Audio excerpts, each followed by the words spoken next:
You will suffer since you decided to leave, bastard. In a quiet Yoruba village, surrounded by palm trees, red earth roads, and small mud houses, lived a young girl named Abeni. Abeni was only 14 years old. She had gentle eyes, dark beautiful skin, and the traditional tribal marks on her cheeks that her mother always said were a sign of their proud heritage. Abeni did not live alone. She had a loving mother and a little sister named Sod. The three of them were very close. Even though life was simple, their small house was always filled with laughter. But there was one problem. Abeni's father was not happy because his wife had given birth to two girls. And I no want to son marry a in the second village. wife. I need Many a son people and not whispered in girls. his You ears, people are "You useless need here." a son to carry your name. You need another wife. Slowly, those words poisoned his mind, and one day, he brought home a second wife. Her name was Ayabo. At first, Ayabo pretended to be kind. She smiled at Abeni's mother. She spoke gently to the children. But deep inside her heart, she was full of jealousy. She wanted to be the only wife in the house. Then one terrible night, everything changed. Ayabo cooked the evening meal for the whole family.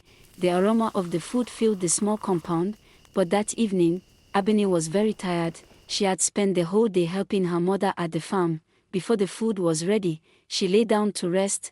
Her mother gently touched her shoulder. "Abeni, wake up. Come and eat." But the girl was too sleepy. "Later, Mama," she murmured, and she fell into deep sleep. That night, her mother and her little sister ate the food Ayabo had prepared, but what no one knew was that Ayabo had secretly poisoned the meal. In the middle of the night, screams filled the house. Abeni suddenly woke up.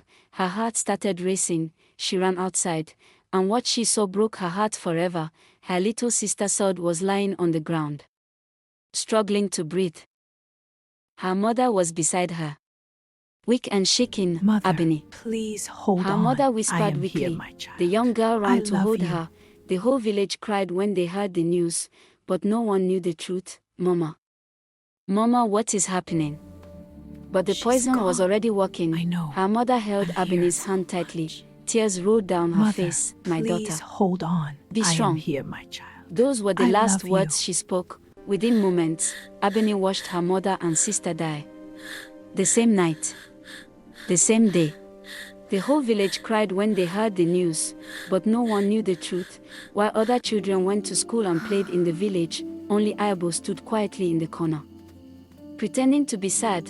From that day on, Abeni became alone in the world. Her father, blinded by grief, never suspected his second wife. Instead, Ayabo began to treat Abeni with cruelty. Every morning before sunrise, she would shout, "Abeni, wake up.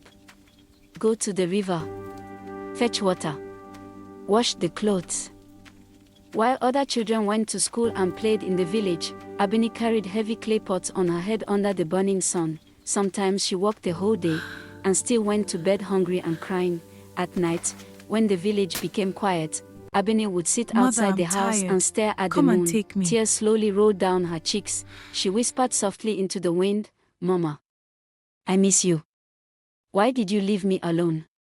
Little did Abeni know, the woman who destroyed her family was still living under the same roof, and one day, the truth would finally come out, and when it did, the entire village would be shocked. After the death of his wife and daughter, Abeni's father was blinded by anger and pain. Instead of searching for the truth, he listened to the lies of his new wife. One evening, in front of the whole village, he pointed at Abeni with rage in his eyes. "You are a witch," he shouted. You are a witch! "You killed my You wife killed my wife and my and child! my child." Abeni's heart shattered.